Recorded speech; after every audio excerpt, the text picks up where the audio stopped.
എല്ലാവർക്കും ആത്മീയം ജഗന്നാഥനിലൂടെ എന്ന ചാനലിലേക്ക് സ്വാഗതം. അമ്മേ നമസ്കാരം. നമസ്കാരം. ആത്മീയ വളർച്ചയുടെ താക്കോൽ എന്താണ്? ആത്മീയ യാത്ര ഒരു മനോഹരമായ യാത്ര തന്നെയാണ്. ഒരിക്കലും അതിൽ വന്നാൽ പിന്നെ നമുക്ക് തിരിച്ചു പോകാൻ തോന്നില്ല. അതിന്റെ പ്രധാന ഘടകങ്ങൾ എന്ന് പറയുന്നത് ആത്മബോധം, നമ്മുടെ ചിന്തകൾ, പ്രവൃത്തികൾ എന്നിവ മനസ്സിലാക്കൽ, നമ്മുടെ ഉള്ളിലെ ദിവ്യത്വം തിരിച്ചറിയൽ, പിന്നെ ഭക്തി, ദൈവചൈതന്യത്തോടുള്ള സ്നേഹവും വിശ്വസ്തയും വളർത്തിയെടുക്കൽ, നമ്മുടെ ഹൃദയത്തെ മനസ്സിലാക്കാൻ കഴിയുക, പിന്നെ ഗുരുക്കന്മാരിൽ നിന്നും ഗ്രന്ഥങ്ങളിൽ നിന്നുമൊക്കെ നമുക്ക് വേണ്ടുന്ന ആവശ്യത്തിനുള്ള കാര്യങ്ങൾ ശേഖരിക്കുക, പിന്നെ ആന്തരിക ശബ്ദത്തിൽ നിന്നും ജ്ഞാനം നേടൽ. ഈ ഈ ഇതൊക്കെ തന്നെയാണ് നമ്മൾ ഈ താക്കോലുകൾ കൊണ്ട് ഉദ്ദേശിക്കുന്നത്. ഇത് ആത്മീയമായ പരിണാമം അൺലോക്ക് ചെയ്യാൻ സഹായിക്കുന്നു. ശരി അമ്മേ. നമുക്ക് എങ്ങനെ മറ്റുള്ളവരോട് ക്ഷമിക്കാൻ കഴിയും? നിഷേധാത്മകതയെ മോചിപ്പിക്കുക, അതായത് നമ്മുടെ കോപം, വെറുപ്പ്, നീരസം എന്നിവയുടെ ഭാരങ്ങളിൽ നിന്നും സ്വന്തം ആത്മാവിനെ മോചിപ്പിക്കാൻ ക്ഷമ നല്ലൊരു ഉപാധി തന്നെയാണ്. പിന്നെ സമാധാനം നമ്മുടെ മനസ്സിനെയും ഹൃദയത്തെയും ശാന്തമാക്കും. ബന്ധങ്ങളെ പുനഃസ്ഥാപിക്കാൻ കഴിയും.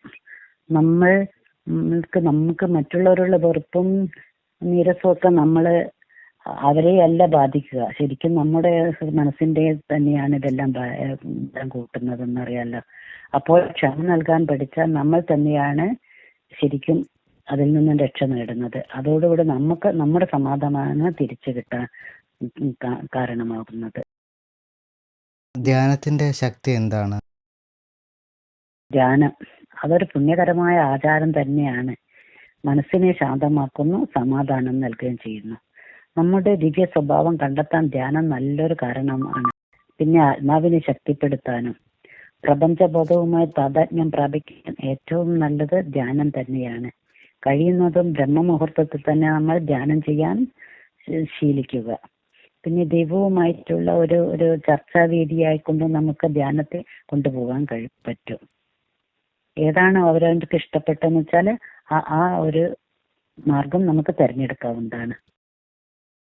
അടുത്തൊരു ചോദ്യം, ജീവിത വെല്ലുവിളികളെ എങ്ങനെ നേരിടാം? ദൈവവിശ്വാസം വേണം. ഭഗവാന്റെ പദ്ധതികളെയും സമയത്തെയും വിശ്വസിക്കുക ആദ്യം തന്നെ. പിന്നെ ഭഗവത് പ്രാർത്ഥന ചെയ്യുക. ഭഗവാന്റെ സ്നേഹവും രക്ഷണവും നമ്മളിൽ എപ്പോഴും ഉണ്ടെന്ന് വിശ്വസിക്കുക. കൂടുതൽ വെല്ലുവിളികൾ ജീവിതത്തിൽ വരുന്നത് നമ്മൾ കൂടുതൽ ശക്തി ആർജിക്കാൻ വേണ്ടിയാണെന്ന് അറിയുക.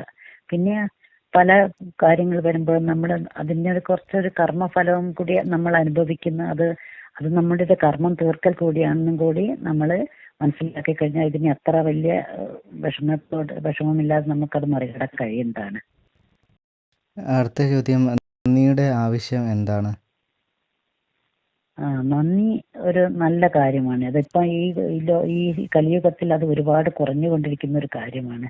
ഇന്ന് സഹായിച്ചവരെ നാളെ കണ്ടാൽ നമ്മൾ മുഖം തിരിച്ച് നടക്കുന്ന ഒരു പ്രവണതയിൽ എത്തിയിട്ടുണ്ട് ഈ കാലം.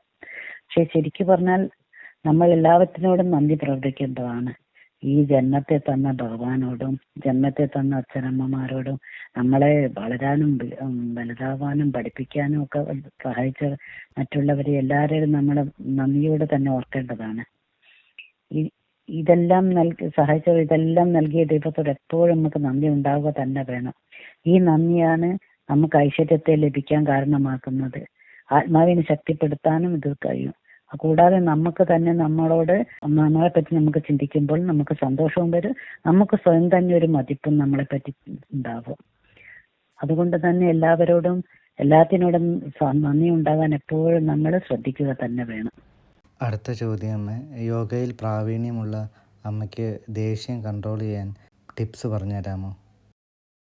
ദേഷ്യം അതൊരു ആഗോള പ്രശ്നം തന്നെയാണല്ലോ. ദേഷ്യം വരുമ്പോൾ നമ്മൾ സ്വയം ഒരു സെക്കൻഡ് ഓർമ്മിക്കുക. ദേഷ്യം കൂടാതെ സൂക്ഷിക്കണം, അനന്തരഫലം നല്ലതാവില്ലെന്ന്. പിന്നെ യോഗയിൽ ഇതിനൊക്കെ മാർഗങ്ങളുണ്ട്. ദിവസവും യോഗ, പ്രാണായാമം ഒക്കെ ചെയ്താൽ മനസ്സിൻ്റെ എടുത്തുചാട്ടം കുറയ്ക്കാൻ കഴിയും. നമ്മൾ സാവധാനത്തോടെ ഏതൊരു കാര്യത്തെയും കണ്ടാലും എടുത്താലും പെട്ടെന്ന് ദേഷ്യം വരാതെ സാധിക്കും. ദിവസവും പ്രാണായാമം, ധ്യാനമൊക്കെ ചെയ്യുക. നമ്മളിൽ നല്ലൊരു മാറ്റം പതുക്കെ കാണാൻ തുടങ്ങും. അടുത്ത ചോദ്യം, ശ്രദ്ധയും ചിന്തകളും എങ്ങനെ ബന്ധപ്പെടുത്താം? ശ്രദ്ധയും ചിന്തകൾ നല്ലതാണ്. ഒരു മനുഷ്യൻ പൂർണ്ണനായത് കൊണ്ടാണ് ചിന്തിക്കാൻ കഴിയുന്നത്. പക്ഷേ അധിക ചിന്തകളും ഒരു പ്രശ്നം തന്നെയാണ്. പ്രത്യേകിച്ചും പഠിക്കുമ്പോഴും പ്രാർത്ഥിക്കുമ്പോഴും ഒക്കെ ചിന്തകൾ പ്രശ്നക്കാരാവാറുണ്ട്. എനിക്ക് മുമ്പ് തുടക്കത്തിൽ ലളിതാ സഹസ്രനാമം ചൊല്ലുമ്പോൾ ദേവിയുടെ ഓരോ പേര് ചൊല്ലുമ്പോഴും കൂടെ പഠിച്ച ആ പേരുകളുടെ സഹപാഠികളും അവരുടെ രൂപവും ഒക്കെ കയറി വരുമായിരുന്നു. പിന്നെ പതുക്കെ അതെല്ലാം മാറി ദേവിയെ തന്നെ ഓർമ്മ വരാൻ തുടങ്ങി. അഭ്യാസം കൊണ്ട് സാധിക്കാത്തതായി ഒന്നുമില്ലെന്ന് ഭഗവാൻ കൃഷ്ണൻ അർജുനനോട് പറഞ്ഞില്ലേ? നിർത്താതെ തുടർന്നു പോവാൻ തുടങ്ങിയാൽ മനസ്സിൻ്റെ ഈ മായക്കളികളൊക്കെ നിന്നുകൊള്ളും.